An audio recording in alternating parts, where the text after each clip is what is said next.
Dude, we are going to energise the country. Stop Brexit. No more Mr. Nice Guy. Seamus, I'm not sure this is a great idea, is it? Order! Hello and welcome to the Debated Podcast. As always, I'm your host Will, and I'm joined by my co-host Conrad. Hello. And in this episode, we are joined by a particularly special guest because it's someone who was originally host of the podcast on the very first episode we recorded back in 2017. So we're delighted to have him back on the podcast to join us in this look back at the year in politics and everything else. Welcome, Jonathan Swales. Hello. Thank you for having me. So to begin with, I'd like to ask, John, I know that you've not had a great deal of support for either of the main parties at the moment. How did you feel when you saw the exit poll and the results starting to come in? Well, as someone that spoiled my ballot for lack of support for either of the main parties or any of the other parties, well, I wasn't surprised at the result, and I do think that it was probably the best outcome for the country, despite some of the, decent policies that Labour had. I do think it's probably. I was sort of soberly happy. I wasn't like over the moon. I suppose I lean more towards the Conservatives generally, anyway. So I was glad to see the result, but I also at the same time didn't vote for the Conservatives. So whichever way it had gone, I guess I would have been fine with it, really, I guess. No, this has been a very turbulent year in politics. It's sometimes we forget how much has changed just in these 12 months. I mean, it's only been the day of the election was the 12-month anniversary exactly on the last confidence vote in Theresa May, where she survived by 2/3 MPs supporting her. And Theresa May was, of course, the Prime Minister for most of this year. Yeah. So what do we all think of Theresa May's sort of time in office and how it ended? I feel slightly sorry for her, to be honest, that she just sort of got the brunt of just a bad situation, to be honest. Maybe she'd have gone down better in public opinion if Brexit hadn't dominated her time in office. I see what you mean, and I think that like her speech on the steps of Downing Street when she said that she was going to help the just about managing and all that sort of thing was something that would probably have been more of a priority for her if she hadn't had to face Brexit and all the things that were involved in that. But I think that she didn't exactly help herself in a lot of ways with sort of like her repetition of strong and stable and saying she was going to get things done and it was only her way or the highway, if you know what I mean. And I don't think that... I mean, she had a difficult thing to do with Brexit, but at the same time, she didn't help herself in any way. I think you were going to say something, Conrad. Yeah, I'm not sure the repetition of a slogan was really the downfall. I mean, you've had Boris Johnson saying "Get Brexit done" just as much probably this election, but the difference is he has a natural ability to sort of campaign and be personable, and Theresa May didn't really have that, and she called an election at a time when she won an election, but Brexit didn't feel like it was the big issue in that election, whereas obviously this time a lot's changed. Brexit definitely was the big issue in this election, whereas Corbyn very successfully ran the best possible campaign he could have done, made it about austerity and public services and anything else other than Brexit, whereas and that sort of was her downfall. And I think all of her problems can sort of be traced back to 2017 election, not defeat, but losing of her majority. Yeah. I think the problem with strong and stable was that it was a promise she couldn't really deliver. because of the circumstances with Brexit. Whereas I guess time will tell whether or not Boris is able to deliver on his promise of, getting Brexit done. I think just going on the issue of Boris and the recent election, a lot of the seats that make up the Conservative majority have been seats in the north of England and the Midlands. And I know, Jonathan, you live in Liverpool, but originally you're from Birmingham. And your constituency went from the Labour Party to the Conservatives, your home, it did, where you grew up in. Was this something that surprised you, or do you think that this is sort of would have happened anyway, or how much of a factor do you think Boris and Brexit played in the result? Well, I mean, Birmingham is traditionally very supporting of Labour, but it did. I know my constituency voted to leave the EU, so I think with this election being, so it was a Brexit election. I think that is really, why the Conservatives have taken that seat, and I'm not surprised really, although I know there is still a strong Labour sentiment in the constituency, but most people just, I think, want to get Brexit done, even if they voted Remain. And actually, I think that the other main problem is just not seeing a valid leadership in Jeremy Corbyn as a Prime Minister. Do you think that sort of the repeated delays of Brexit, obviously it was originally supposed to happen on March the 29th, then it was April the 12th, and then it was June the 30th if we got a deal through, and then we didn't, so it was then we go back to the 31st of October, and now 31st of January, where we most likely in all things actually leave because of the new majority government. But obviously it's been pushed back so many times. Do you think that frustration has led to sort of people just sort of wanting it sorted? Yeah, definitely. I mean, politicians aren't trusted at the best of times on delivering on their promises. And then I think Brexit over the last 3 years has just shown the inadequacy and incompetency of Parliament to get things done even more. I think it's probably it's frustrated people. And then you've got Boris come along who he's a likable character, whether you agree with him or not. Well, maybe not to everyone, but for in the populist sense, most people kind of see in him someone that is able to get things done, and so I guess he was the obvious winner in this elections. I think also one of the things that happened with the delays was that it allowed the Remain course to build up much more momentum than it would have otherwise done if there hadn't been so many delays, because the delay seemed to present an opportunity that there would be a second referendum. But of course now the likelihood of that is naught.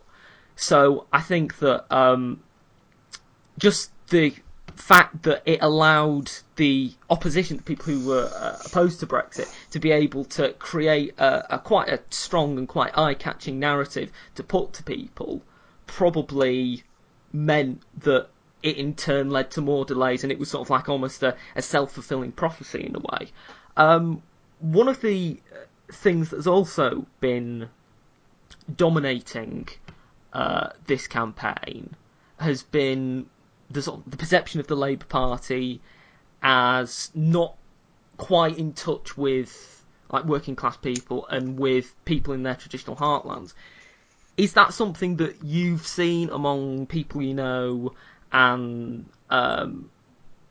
friends and other people, John? Is that something that you just sort of have this sense that the Labour Party doesn't represent people that you know in both sort of Birmingham, Liverpool, wherever? Well, I mean, living in Liverpool for 4 years now, and studying at university for 3 of those years, working for the last year, the people I know are very, very strongly supporting of Labour. And actually, I think the sentiment is still... I think Liverpool is quite different to most of the country in that it probably is one of the most Labour through and through places in the country. And so, actually, I don't think the sentiment has changed here. It still very much is in support of Labour. I don't think that changed in this election. I mean, one thing that happened this year in terms of the Labour Party and their sort of divisions was the forming of the independent group. They became Change UK and then the Independent Group for Change. That they were polling third at one point, which and in this election they got less votes than the continuing Liberal Party, UKIP, and in fact less votes than Lindsay Hoyle did as an individual candidate in his constituency as Speaker. So, I mean, that's quite interesting to see how they sort of were the great hope of sort of these sort of centrist people, and how they've fallen. They've lost out first to the Liberal Democrats, and then just to squeeze of tactical voting. Yeah, and I think it's something that is kind of, I mean, in a way, it was sort of like inevitable. I think because like, when you try and form a new party, or when you form a new party, you have to have some sort of like, some base. They didn't really have a base. They didn't really have a membership. I mean, people sort of like a lot of people who felt disaffected with the Labour or the Conservatives sort of like the idea. But I don't think there was any like theme or like narrative or particular vision that was attached to them, which meant people thought, oh right, I'm definitely going to be voting for them as opposed to Labour or the Conservatives or the Lib Dems. So I think the fact that they didn't kind of think that particular part through the party meant that it just ended up sort of like not having the same impact. And I think you could perhaps say something similar of the Brexit Party. I mean, what do you both, as people who voted Leave, what do you both think was the purpose of the Brexit Party? Do you think it was just to be a pressure group on the Conservatives, or what? Do you think it's got any future? I don't think they really do have a future, no. But it probably was. I mean, Farage said that, didn't he? That it was more. I think it was a response towards the incompetency of the Conservative Party to get Brexit done. And I think it was. I guess it's out of fear that I suppose Farage's like hard Brexit wasn't going to be done, and so that's where the Brexit Party came from, didn't it? I mean, so they obviously won the European elections, which was the last national election. Yeah. So that, I mean, again, so that shows how much has changed since then, and Lib Dems came second. But I mean, they at the time we had Theresa May just delayed Brexit. We were having elections we shouldn't have had by all means of already have left. I think it was a perfect time for a protest vote, especially as people don't see the European Parliament elections in general as important, or whether they should or not is another question. But people don't see them as having that much influence; they just see it as an easy protest vote.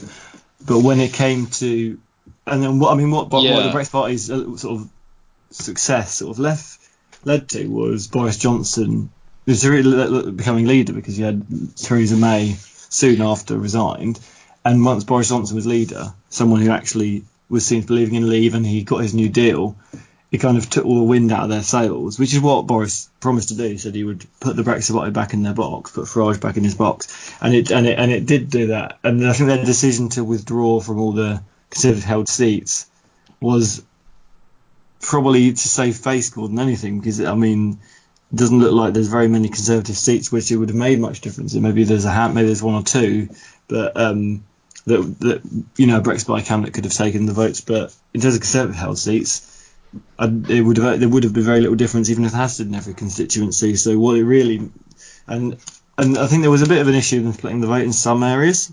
Yeah. But I think, overall, Boris won those people who Farage said that would never vote Conservative. They did vote Conservative. So the idea of the Brexit Party needing to be this party to take on Labour in its northern heartlands, the Conservatives did that. That's being completely turned on its head. Do you think then that, in terms of sort of like just looking forward for a moment to the future of British politics, we're not going to probably see another election until 2024 because of the majority of the Conservatives. What do you think we're going to see in terms of sort of like changes? Do you think, how much do you think is actually realistically going to change in terms of the political parties? And obviously Brexit might be resolved by then with, we'll be probably leaving on at the end of January, but obviously there's a trade negotiations and all that sort of thing. Like, how different do you think it's going to be in the next 5 years from how it's been now? It's a hard one to make predictions for, really, I would say, because it's difficult. We just didn't see how much has changed just in this year, and in 5 years, obviously, is so much. But I feel like, I guess it's going to go back to politics as usual almost once Brexit's gone, because once it's sort of that's out of the political thing, you've got a government with a majority of 80. They can pass whatever they want. There's not going to be close votes or anything like that. You're going to get the odd resignation, I'm sure, and the odd by-election, as you always do, but it's not going to be so fraught, I guess, we've had in the last few years when it's been hung parliaments and small majorities and Brexit and all these votes and meaningful votes, defections, independence, all that kind of thing. I think it's going to go back to more like Labour and Conservative. I think the Lib Dems are going to struggle a lot because they've lost, and goes to the Brexit Party was in the same way, but they've sort of not really that relevant. But the Lib Dems, I think that outside the seats where they are the tactical non-Tory vote, they've not really got much hope because they made like Remain their big issue, second referendum, and then revoke. They that sort of didn't pay off for them. They lost their leader, in fact, and it's now got to a stage where like we're going to leave the EU. Are we going to go down a rejoin the EU path? Because I don't see that being very popular. Because that means Euro, means open borders with the EU, Schengen, means accepting ever closer union even further than we have in the past. So I don't see that being very popular. So I'm not sure what their path is. You mentioned independence there. Obviously, the SNP, one of the main things that they're going to be focusing on is another referendum vote. But the likelihood is that they're not going to get the government to agree to that. So, what do you think the SNP are going to do? Because they've seen a dip from... they saw a dip in 2017 from 2015, and now they've gone up back a bit. Do you think that they're still going to have sort of like quite a impact on British politics, or do you think the fact that the Conservative majority is so big that it sort of like kind of makes them not as relevant and not as important? They would have had a lot more relevance if it had been a hung parliament and they'd have been propping up Corbyn and he has to sing to their tune. I think they're going to still... Nick Sturgeon's going to do what she always does and keep on talking about independence every moment, blame everything on the union and fail to do anything in the actual problems of Scotland. I think this is it's obviously the Conservatives will not grant a second independence referendum because there's no mandate for that. And they had one in 2014. And I think that the Scottish government has no legal ability to call on themselves. So I don't know how that's going to affect the Scottish Parliament elections in 2021. SNP might do very well there, or maybe people will get bored of them. But that's all getting 2 years' time at Square, or it's over a year's time. I do wonder. I'm not sure. Maybe both of you have a better understanding of this than me. But I wonder if the success of the SNP in Scotland in this election was more down to a contempt for Jeremy Corbyn's Labour rather than a mandate for leaving the union. I think it was. I mean, a lot of their campaign was based around them being anti-Brexit, so I think a lot of it was a Remain vote. And I think obviously Corbyn's more. I don't know the figures, but I think he's more popular in Scotland than he is in England. Certainly, and they would support Labour there, but I think he's not seen as very competent, which is, I guess, the same as everywhere else. Yeah. And because of the fact that they don't see a Labour government, Scotland being a more left-wing country than the rest of the UK, they don't see a Labour government as possible. It's kind of helping to fuel the independence thing. And obviously Boris Johnson's now in there with 5 years, not very popular in Scotland, though in fact he did get 6 seats in Scotland, which is better than 6 more, which is 6 times more than David Cameron got. That's very Scotland. true. Yeah. So not quite as many as Theresa May, but he's. I mean, this is a Scottish Conservative Party which has not got a leader at the moment, so probably didn't come at the best time for them. But yeah, I mean, it'd be interesting to see if there's any Welsh independence calls as well. Well, this is what I'm worried about, really. As a unionist, I am worried that growing sort of a louder voice from the SNP of a second referendum on Scottish independence could, if that were to happen, and of course it won't in this government. If that were to happen by the end of the decade, it follows that Wales would do the same, and there'd be maybe even in Northern Ireland a stronger voice for that. I think because Welsh politics at this election kind of did follow England a bit more than Scotland, whereas you had the Conservatives gaining working class seats. There was a bit of a much like in the north. Bit more of a showing for Plaid. I think they wouldn't like one extra seat. So they got the same number of seats. I think their vote went up in some areas. I think there was a Remain alliance, so they were in the seats where they were in alliance. But I think Plaid didn't do fantastic in the election. They sort of held steady. I mean, one of their top traditional target seat, which is Innis Mon, Anglesey, went Conservative this time. Wow. So, okay. I mean, I guess Northern Ireland's another interesting one you mentioned because obviously you've now got more nationalist MPs than unionist MPs. Obviously, the 7 Sinn Féin don't take their seats, so in Parliament it's not represented like that.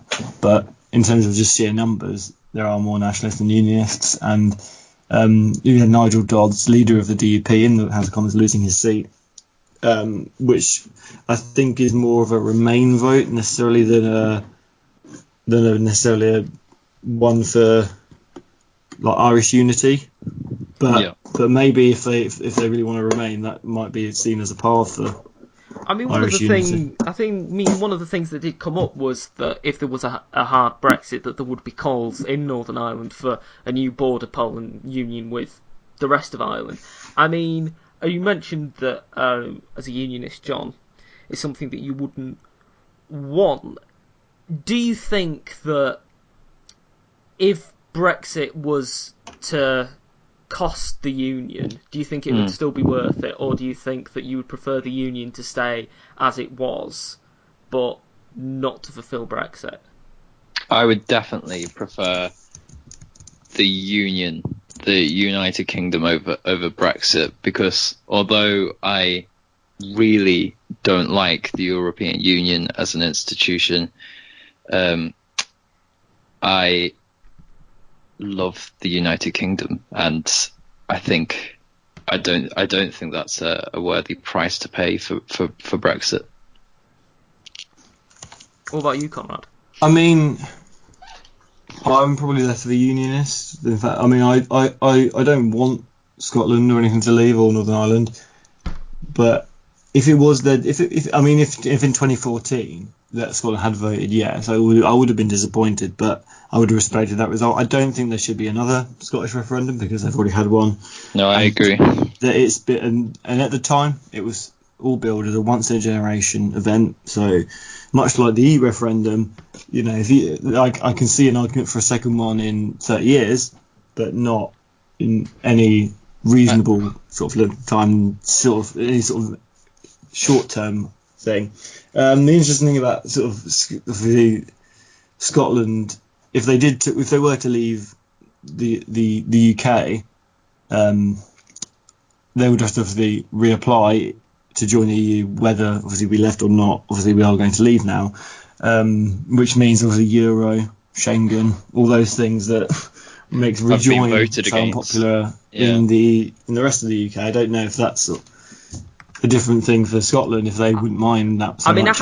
I have heard some people say that they would prefer sort of like a Schengen arrangement because of the size of the population in Scotland and like the amount of work that there is that isn't being taken up because the population is smaller. But then there'd have to be a hard border on the Scottish-English border, which is... Well, yeah. I mean, that's another point that sort of... I think a lot of the SNP's arguments are...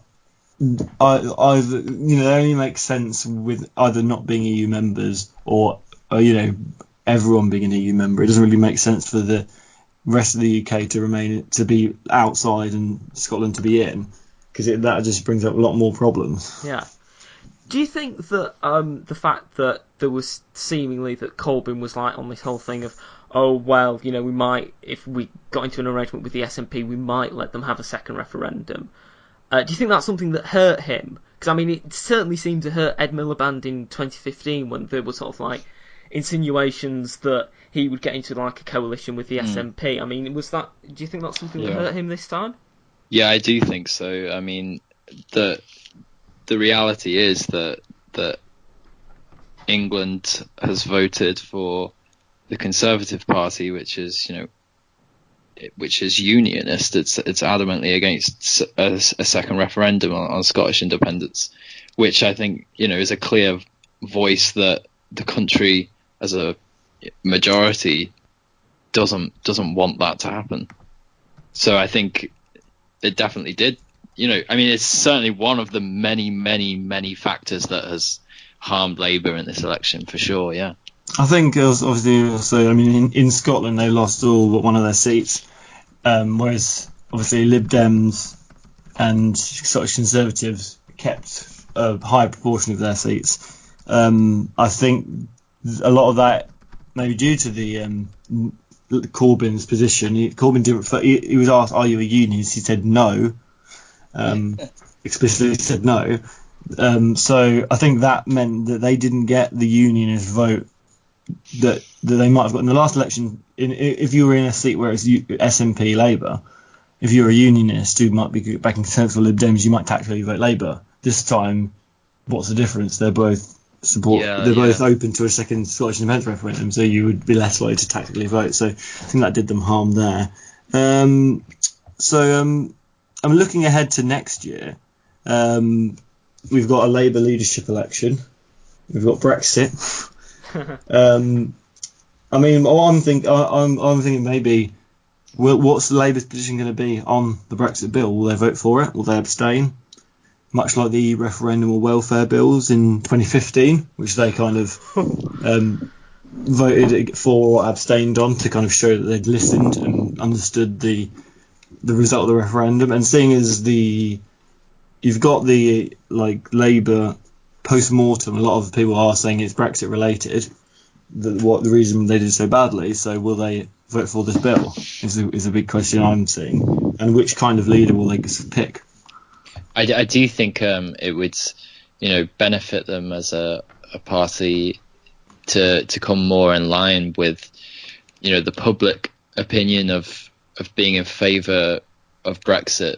So it would do them better to either vote accordingly or abstain. But the likelihood is if still under Jeremy Corbyn, if the next leader hasn't been elected by then it's likely that they'll probably still vote against.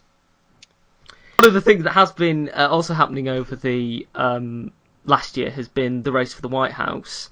We've seen various Democratic potential candidates announce their candidacy, and now some have dropped out, and we're getting to fewer and fewer Democrats.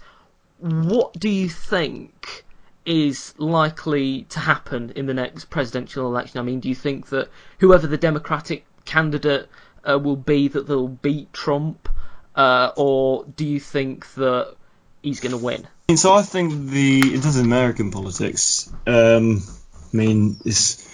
is fairly unpopular, but his unpopularity isn't really changed much. It's kind of fairly stable. He's not really gone down a lot.